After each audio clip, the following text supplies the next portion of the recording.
están? Les iba a decir buenos días, pero buenas tardes. Ya son las 12 del mediodía, así que buenas tardes. Muy bien, pues gracias Roy por esa presentación, qué impresionante. Sí, esto de los cristeros es algo que no se menciona mucho, pero es una realidad en la historia de México. Y cómo se quiso quitar la libertad de culto, de adorar, de creer en Dios en la nación de México. Y en muchas naciones, tristemente, vemos que ha pasado en la historia y sigue pasando en nuestro tiempo. Yo quiero hoy compartirles de una nación libre por una iglesia influyente. Miren, el plan de Dios siempre fue, desde el principio, fue que el hombre gobernara y dominara en la tierra. Que el hombre pudiera establecer un orden. Así es como creó Dios a Adán. Dios lo establece y una de las funciones que le dijo es que ejerciera dominio. Y esta palabra dominio en el hebreo es la palabra radá, que quiere decir gobernar. O sea, Dios le dio a Adán la función de gobernar. También puede ser traducida como dominar o reinar. Entonces, una función importante desde el principio en que Dios crea al hombre es que el hombre pudiera ejercer un gobierno, un dominio, que reinara, pero no que reinara de acuerdo a sus propios ideales o de acuerdo a sus propias ideas, sino que estableciera un orden, que era el orden que Dios le dio al hombre. Y este propósito inicial, esta orden de sojuzgar, de gobernar, no fue abortado por el pecado. Cuando Adán cae en pecado, Dios no dijo, bueno, entonces el hombre ya no va a gobernar. No, Dios continuó con su propósito a pesar del pecado, de que el hombre pudiera continuar con esta función importantísima para la que fuimos creados. El Salmo 8, en el verso 4, el salmista describe algo importante y dice: ¿qué es el hombre para que en él pienses? ¿Qué es el hijo del hombre o el ser humano para que lo tomes en cuenta? Y dice, lo hiciste, unas versiones dice un poco menor que los ángeles. En el hebreo es Elohim, que es Dios. Lo hiciste un poco menor que Dios y lo coronaste de honra. Lo entronizaste sobre las obras de tus manos. Todo lo sometiste a su dominio. ¿Qué fue sometido al dominio del hombre? Todo lo creado, esta tierra, el mundo, este orden material, Dios se lo dio al hombre para que el hombre gobernara, dominara, estableciera un orden en este orden material. Y vemos nosotros que lo vemos ese fue un mandato a Adán. Vemos que después, por ejemplo, con Noé, cuando se reinicia la creación, Dios vuelve a repetirle a Noé y le da otra vez el dominio sobre todas las cosas, sobre todo lo creado. Cuando el padre de la fe, Abraham, recibe por primera vez el mensaje de redención, en donde Dios le promete que toda la tierra sería bendecida a través de la simiente prometida, Dios le dijo a Abraham: yo voy a producir a través de ti una descendencia de reyes. Wow. Dios le dijo: yo quiero que de ti se produzca una nación de reyes. Génesis capítulo 17 y verso 6 dice: te haré tan fecundo, le está diciendo Dios a Abraham, que de ti saldrán ¿qué? Reyes y naciones. O sea, el propósito de Dios, no lo confundamos. Los judíos piensan que era levantar una nación. No, Abraham no era ni judío, ni era hebreo. Adán salió de aquella Mesopotamia y Dios lo llamó de esa cultura, lo sacó fuera. Por lo tanto, Judá todavía ni nacía. Entonces Abraham no era judío. Y lo que Dios le dijo a Abraham es que yo quiero hacer de ti naciones de reyes, gente que ejerza dominio. Y vemos nosotros que este propósito de Dios nunca ha sido abortado. Somos nosotros creyentes ahora en Cristo, quien nos lavó de todos nuestros pecados y nos dio esta vida abundante del Espíritu. Y vemos nosotros que Él nos dio una posición en Cristo. Todos los que somos creyentes en Él tenemos una posición que Dios nos da. En Efesios capítulo 1, versículo 21 dice que está muy por encima de todo gobierno y autoridad, poder y dominio. Está hablando primero de Cristo. Está por encima de todo orden, de todo gobierno, como quiera que se llame. Por encima de todo está Cristo. ¿Sí? De cualquier otro nombre que se invoque, no solo en este mundo, sino en el venidero. Dice, Dios sometió todas las cosas al dominio de Cristo y lo dio como cabeza de todo. ¿A quién? Al gobierno. ¿A quién se lo dio? A la iglesia. A la iglesia, a la eclesía en el griego. Y les recuerdo lo que he enseñado en otras ocasiones, que cuando Jesús dijo voy a edificar mi eclesía, mi iglesia, no era una institución religiosa. Ya existían las iglesias en el tiempo de Jesús. La eclesía eran gentes que en cada ciudad la eclesía supervisaba que las leyes, que las ordenanzas de la autoridad estuvieran llevándose a cabo tal como la autoridad lo estaba decretando. Y Jesús dijo, yo voy también a levantar mi eclesía, gente que pueda tomar mis principios y establecerlos como fundamento de la sociedad, establecernos como principios de vida. Yo voy a levantar mi iglesia, mi eclesía. Entonces, iglesia no es una palabra religiosa. La hemos hecho religiosa, pero en el tiempo de Jesús ya existía la eclesía. Él no se la inventó. ¿Ok? Entonces, Dios puso a Cristo por encima de todas las cosas, ¿sí? Y lo dio como cabeza de todo a la iglesia, que es su cuerpo.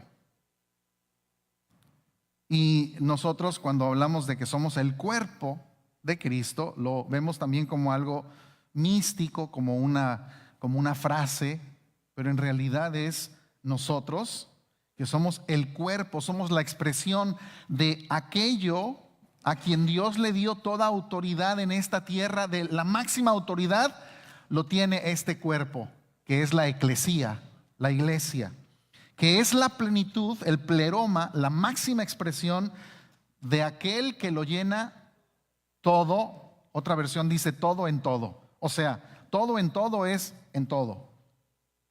En la educación, en las artes, en la cultura, en la ciencia, en la política, en todas las cosas, Él lo llena todo. Y nosotros somos la expresión. Pero si la expresión, si el cuerpo no está realizando la función a la que es llamada en esta tierra, y equivocadamente o pensamos que nuestra función es cantar canciones y reunirnos los domingos o cualquier otro día de la semana. No, esa no es nuestra función. Nuestra función es una función redentiva, es producir un orden en esta tierra, es traer a esta tierra al orden que Dios ha querido que viva en esta tierra. Y entonces nosotros, la eclesía, tenemos una función importantísima. Es una función de gobierno, es una función de autoridad.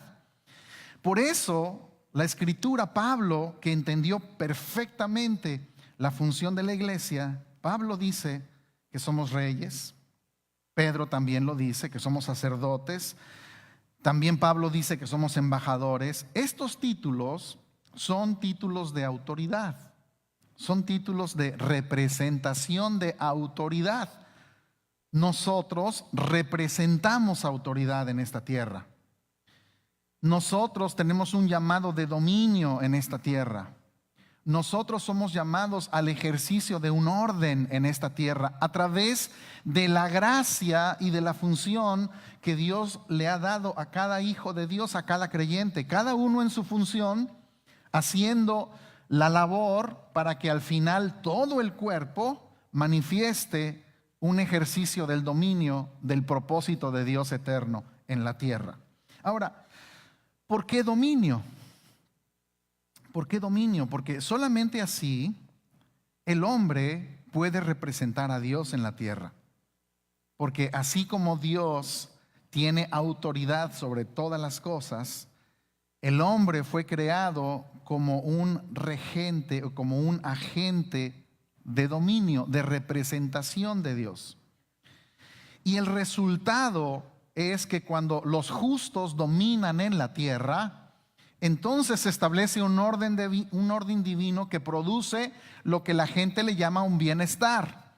En el antiguo pacto le llamaban bendición. Proverbios 29, versículo 2, dice: cuando los justos dominan, el pueblo se alegra. ¿Cuando quién domina? Los justos. Mas cuando domina el impío, el pueblo gime. Cuando domina el impío, las naciones gimen. Cuando domina la gente que no tiene principios, la gente, las naciones gimen, las escuelas gimen, las empresas gimen, los gobiernos gimen, las instituciones gimen, las universidades gimen, la ciencia gime, las artes gimen, la política gime, la tecnología gime, la sociedad gime, la medicina gime, los matrimonios gimen, los jóvenes gimen por ver una realidad. Y por eso esta creación gime por la manifestación en gloria de los hijos de Dios. Está queriendo que nos manifestemos. ¿Dónde están los hijos de Dios? Aquí estamos. Para manifestarle a esta creación que ya no gima, para que decirle a esta creación: aquí estamos para ejercer un orden y para ejercer un dominio. Miren, en la historia de las naciones está llena de ejemplos de hombres de fe que cambiaron, que entendiendo su función, cambiaron la historia para bien. Miguel Hidalgo y Costilla, ¿lo han escuchado? Miguel Hidalgo, un sacerdote católico que en México, él vivió de joven, veía la injusticia que se hacía con los indígenas, veía la explotación, la esclavitud, y entonces este hombre católico entendió que su fe le demandaba hacer algo, que él no podía estar en su misa o enseñando a la gente los domingos y permitir que la vida continuara sin él hacer absolutamente nada.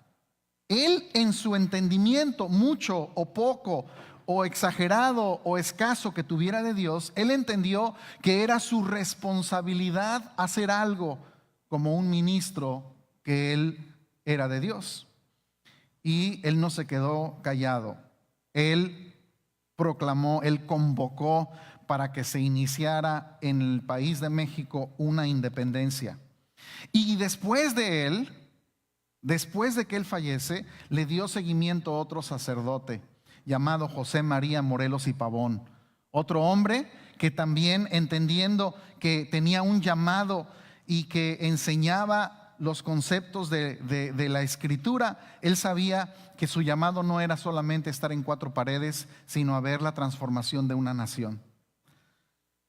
Y fueron hombres creyentes en la Escritura los que forjaron la historia de esta nación en la que ahora estamos parados y en la que ahora vivimos, y de la libertad que ahora nosotros disfrutamos.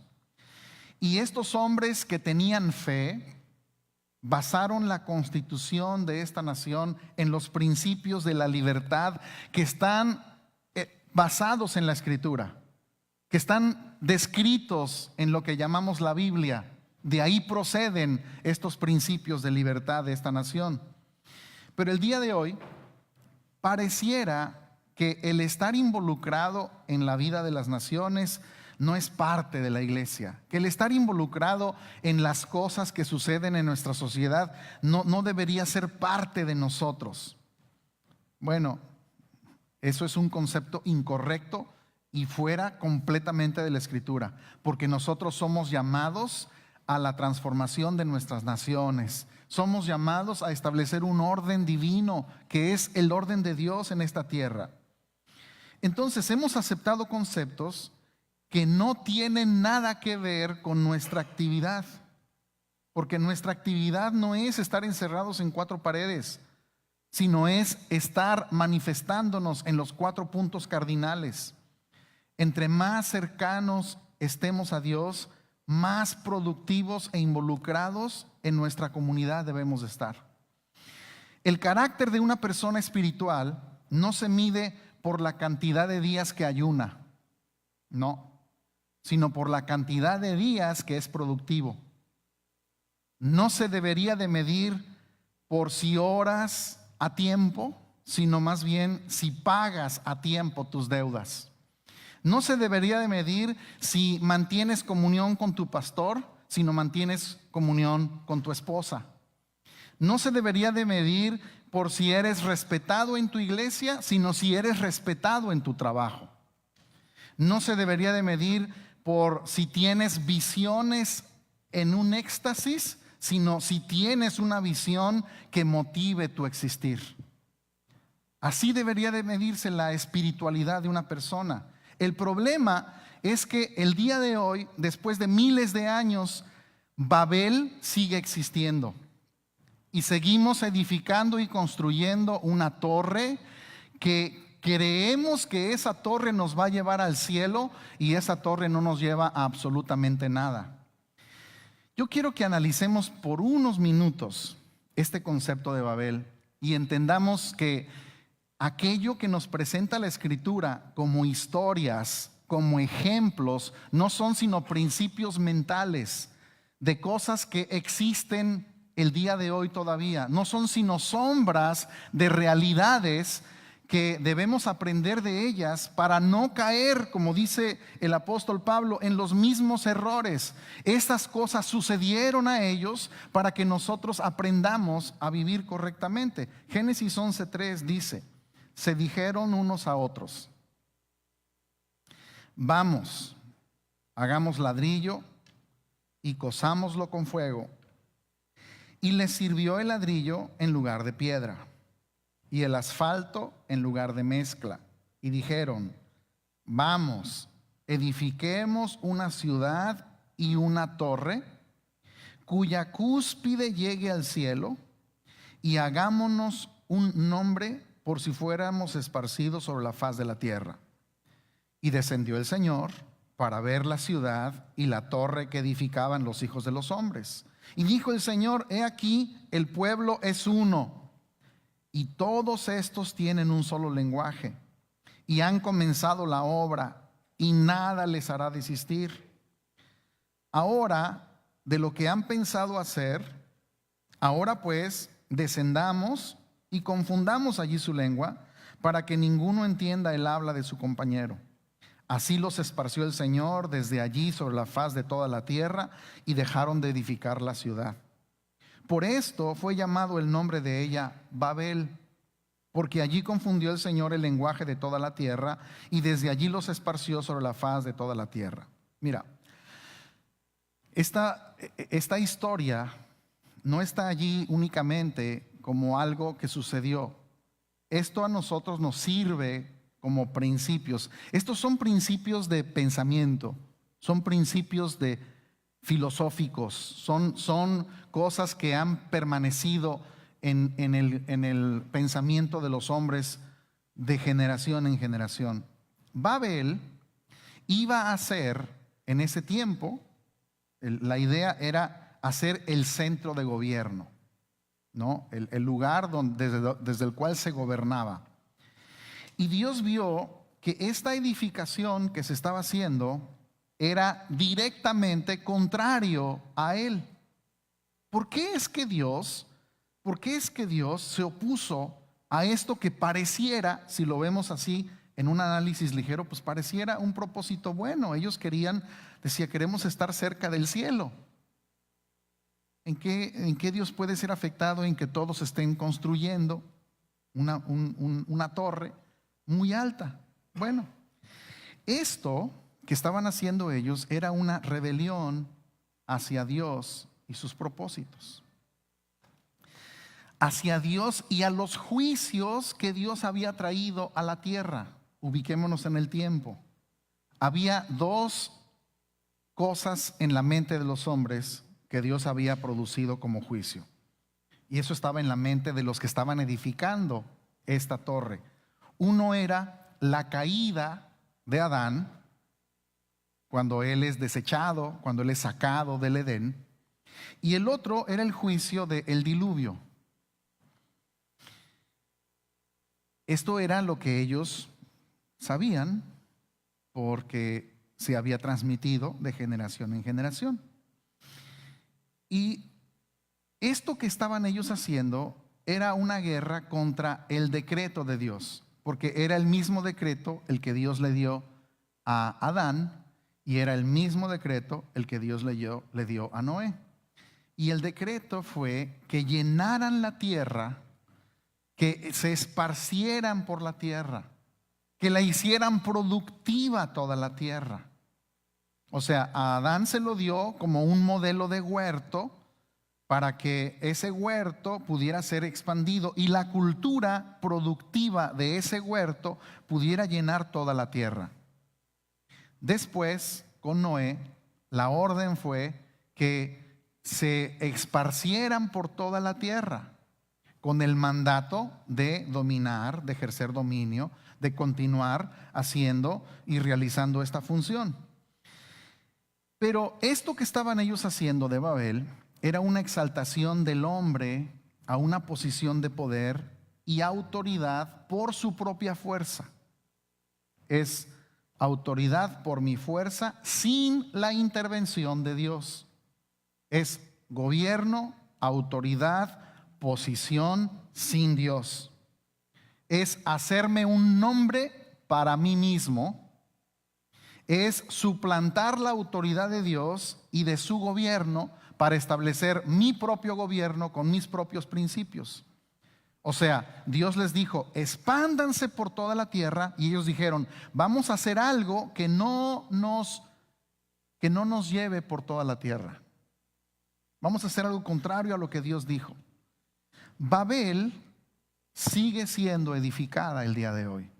Y tú me podrás decir, oye, pero si Babel se destruyó hace miles de años, eso se dejó de edificar, Dios confundió sus lenguas. Sí, pero Babel sigue viva. El propósito de Babel es el tener dominio y autoridad fuera de los principios de Dios. De Babel nosotros aprendemos que no siempre la voz de las masas es necesariamente la voz de Dios, como lo decía claramente el Imperio Romano. El Vox Populi, Vox Dei, la voz del pueblo es la voz de Dios. Y no es así.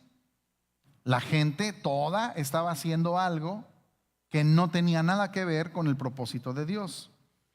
Dios vio que ellos estaban determinados a hacer algo. Muchas veces las decisiones que los hombres toman no necesariamente quiere decir que están dentro del propósito de Dios. La moral y lo que Dios establece no tiene nada que ver con lo que la gente o la mayoría diga.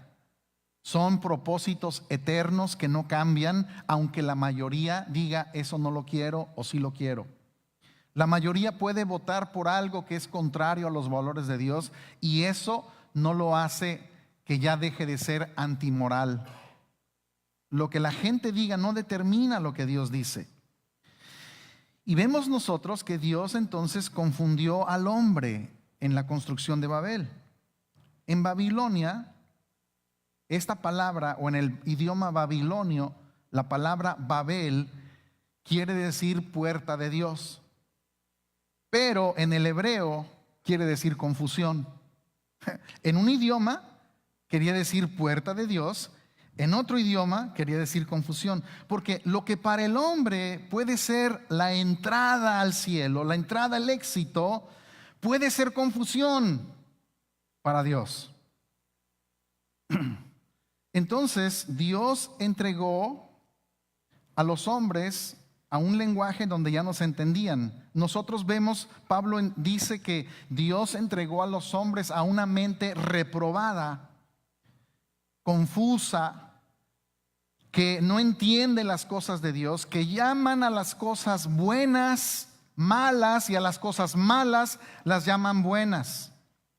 Y dice el apóstol que se extravían de la verdad en sus propios actos. Ahora, el propósito de la confusión era detener al hombre de su propósito de edificar una estructura que era contraria a Dios.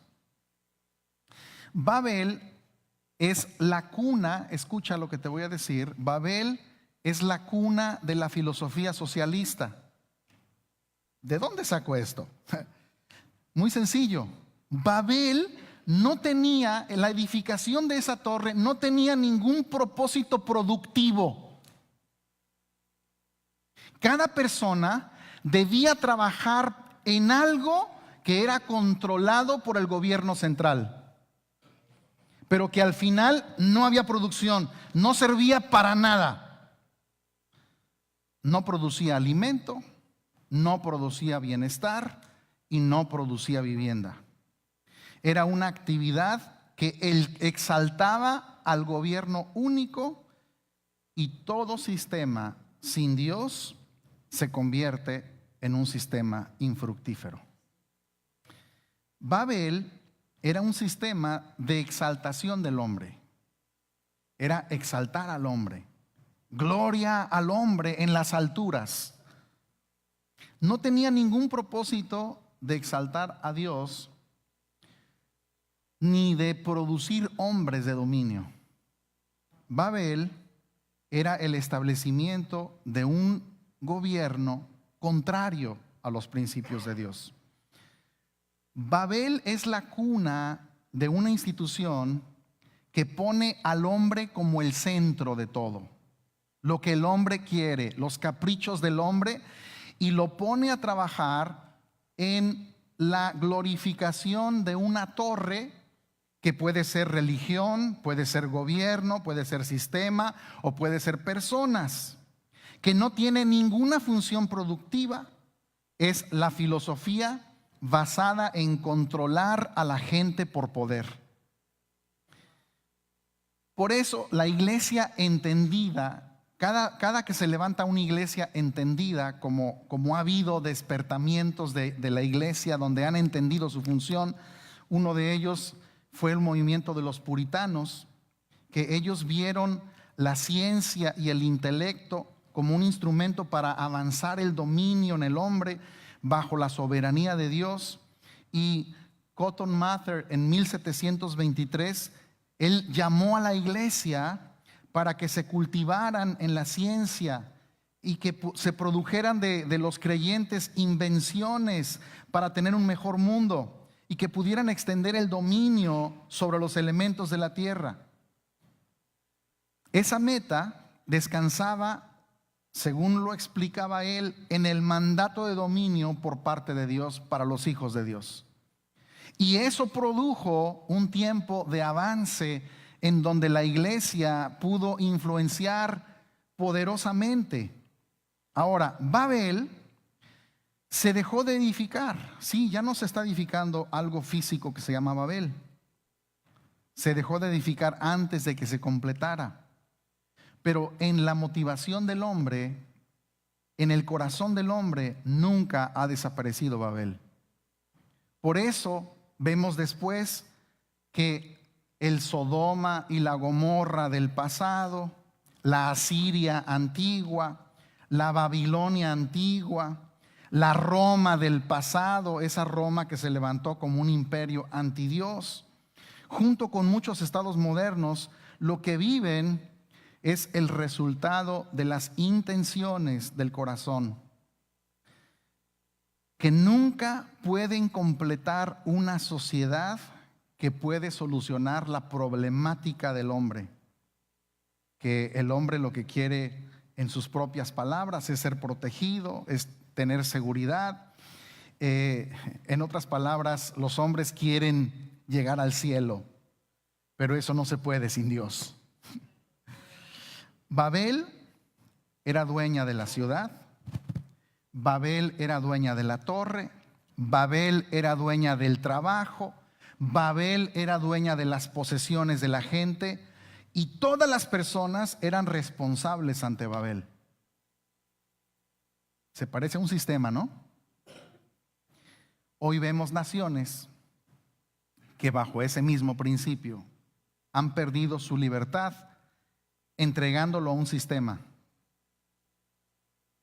Pudiera ser llamado el socialismo del siglo XXI, que no fue otra cosa que desempolvar el modelo del socialismo del siglo XIX, quitarle el polvo y ponerlo otra vez a funcionar al tiempo presente. Y siempre el resultado será el mismo que se producía en Babel: pobreza, miseria, esclavitud y falta de oportunidades. Todo porque la iglesia sigue sin entender su función y se sigue encerrando en actividades que podemos llamarle religiosas, pero nos hemos olvidado de nuestro llamado de ser luz, de ser sal preservadora y de ejercer dominio en esta tierra. Necesitamos retomar como iglesia los fundamentos, las ideas que muchos hombres del antiguo pacto y del nuevo pacto entendieron y que produjeron avances y transformación en su sociedad. Tenemos muchos ejemplos en el Antiguo Testamento, muchísimos. Algunos ni siquiera son muy mencionados. Mardoqueo, por ejemplo. Mardoqueo era un judío de la tribu más pequeña, de la tribu de Benjamín. ¿Qué puede hacer un judío de la tribu más pequeña en una nación extraña, en donde él no era ciudadano? ¿Qué podía hacer un pequeño hombre de la tribu de Benjamín en un gran imperio, en el imperio más poderoso de la tierra? Bueno, él era judío. Sin embargo, él se convirtió como un instrumento de salvación. ¿Cómo lo hizo? Hizo diferentes cosas. Lo primero que hizo es que él adoptó a una joven huérfana que no tenía dirección, que sería difícil que sobreviviera, y la comienza a educar, la ayuda, le da un propósito de vida. Esta era su prima, era prima de él, que la adoptó como si fuera su hija. Esta prima es Esther.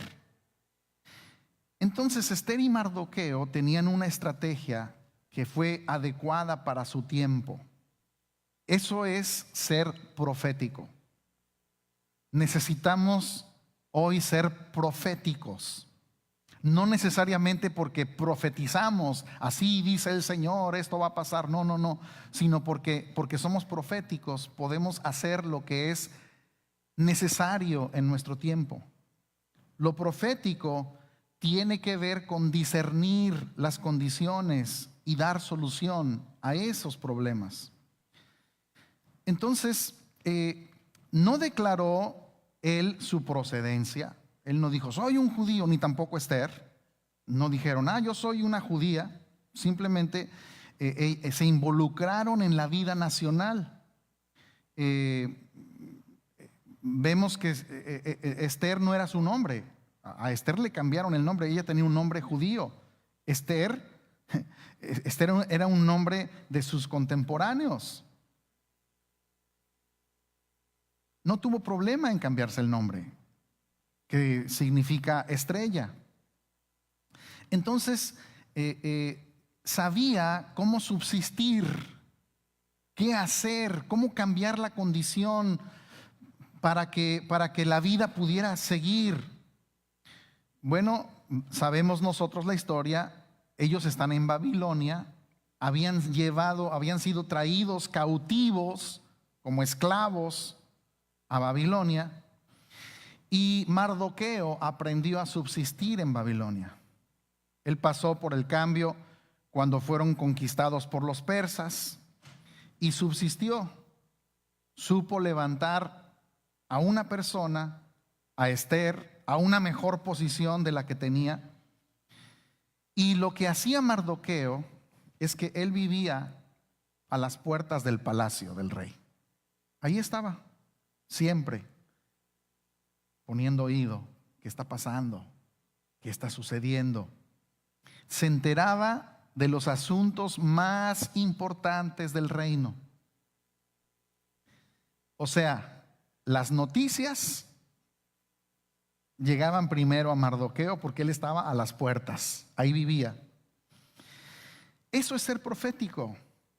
No es solamente decir esto he soñado, sino poder prevenir las cosas. Él estaba allí no porque no tuviera nada más que hacer, porque la posición de Mardoqueo a las puertas del palacio de Babilonia, era porque ahí se enteró de las cosas que eran importantes para producir un cambio. No estaba allí para ser chismoso. Estaba allí porque, conociendo lo que sucedía, lo que iba a pasar, él podía anteceder y hacer algo anticipadamente. ¿Me quedan cuántos minutos? Esther 2:21. En aquellos días, estando Mardoqueo sentado a la puerta del rey, Bigtán y Teres, dos eunucos del rey, guardianes del umbral, se enojaron y procuraban echar mano al rey Asuero. Pero el asunto llegó a conocimiento de Mardoqueo, y él se lo comunicó a la reina Esther. Esther ya era reina. Haciendo la historia corta, él crió a Esther, la impulsó, participó, se hizo reina, ahora era la reina. Y Esther informó al rey en nombre de Mardoqueo. Fíjate, Mardoqueo, teniendo a su prima como la reina, él no dejó su posición. Él estaba allí echando oído a lo que pasaba. Él se enteró de lo que iba a suceder y le informó a la reina de lo que iba a pasar. Mardoqueo salvó a la nación de una crisis política que podía llevarlos a una crisis social y económica. Mardoqueo no solamente salvó a los judíos, porque a través de él los judíos fueron salvados a través de la función de la reina Esther, sino que también Mardoqueo salvó a la nación de una crisis social y política y económica. Entonces, vean ustedes, este hombre era un hombre que conocía su función. Él sabía que estaba en la tierra con un propósito, que su vida no estaba allí nada más para pasarla bien, y que podía producir transformación. Y eso es lo que hizo. ¿Cuántos ejemplos tenemos en la Escritura? Daniel, José, ambos realizaron su función en una nación extraña, donde ellos no estaban, no era la nación de ellos, pero ellos entendieron que Dios los había traído allí para un propósito. y se convirtieron en agentes que produjeron un beneficio para esa nación. Mira, tú y yo tenemos diferentes historias, así como Roy contó su historia. Tremendo, sus antepasados en México, hoy está acá, hoy esta es su nación, está aquí con un propósito, está activo haciendo algo. Cada uno de nosotros, posiblemente unos de Centroamérica, otros de Sudamérica, otros de México, de diferentes partes, estamos aquí no por una casualidad. Si estamos aquí es con un propósito y necesitamos nosotros entender que Dios nos ha llamado a cada uno de los hijos de Dios a ejercer dominio, a ejercer influencia, a poder ser el remedio, la medicina, la solución para muchos males en nuestro mundo. No lo podemos hacer solamente cantando, no lo podemos hacer solamente congregándonos. Nos congregamos para que congregándonos podamos ser impulsados para las obras a las que somos llamados a hacer. Entonces es el tiempo en que se levante una nación de gente entendida, hijos de Dios entendidos, que no somos minoría, señores. Nosotros somos mayoría. Dios y nosotros somos mayoría en este mundo. No vamos a poder lograr una función de influencia con una mentalidad de minoría. Nadie te discrimina. Lo único que nos discrimina es una mentalidad apocada cuando nos sentimos menos. Tú eres mayoría porque Dios te hizo con un propósito. Eres único en este mundo y te creó para algo, y porque estás aquí en esta nación para algo importante. Pero necesitamos creernos el propósito de nuestra existencia. Necesitamos creer que estamos aquí para preservar la libertad que tenemos en esta nación y que necesitamos aprender a valorar. Tristemente, hay una tendencia en los países de Latinoamérica a regresar a tendencias del pasado, del modelo Babel, que lo único que producen es esclavitud, pobreza y miseria. Dios libre a la nación de México de no caer en un sistema así, y a muchas otras naciones. Hoy vemos a la nación de Venezuela que está a punto de poder encontrar una solución a esa Babel que se entronó allí, y que creemos que en estos días vamos a escuchar buenas noticias para esta nación. Pero no necesitamos llegar a ser Venezuela aquí. Necesitamos preservar, involucrarnos, hacer lo que necesitemos hacer para nosotros en la función y en los dones que Dios nos ha dado, hacer lo que tengamos que hacer para el beneficio de esta nación, que es nuestra nación, porque aquí estamos. Vamos a ponernos en pie.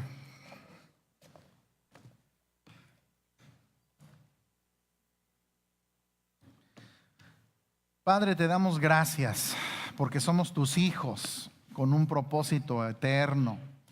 Queremos que tu propósito se lleve a cabo, y sabemos que estamos acá, nos has traído desde la eternidad acá, nos trajiste para un propósito. Así como a Esther, que entendió que estaba allí para ese tiempo.